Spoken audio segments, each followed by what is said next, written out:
Baljić pod gol! 1-1! 1-1, poštovani gledalci! Eomir Baljić je strelac! S drugoj strane traži Bolić, evo prilike za našu reprezentaciju. Gol! 1-0 Bajramović, prvi minut! Na drugu stranu Barbaris, evo gol! 2-1, Spahić je strelac! Bolić, evo gol! Sergej Barbaris 1-0 za našu reprezentaciju!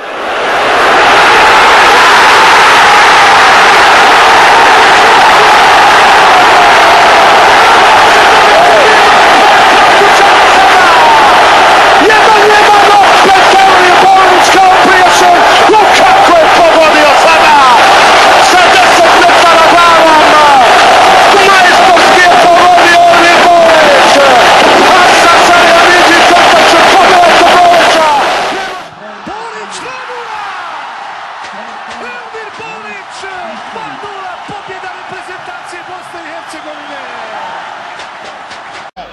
Na drugu stranu, evo prilike, 1-0, 1-0 za Bosnu i Hercegovinu, Barbaris. Salihamidzića, tako je, treba uzvratiti sada. Hasan Salihamidzić i sa njom, može li dobiti ovaj duel? Salihamidzić, fino, Misimović, jedan dribling, da vidimo, pa drugi, pa treći, pa šta je uradio? Pa je li on penal? Nije, nevjerovatno! Čakav Slavo Misimović! Baljić je stvorio prostor, Baljić nema gola! Sve prema Boliću, stari majstor.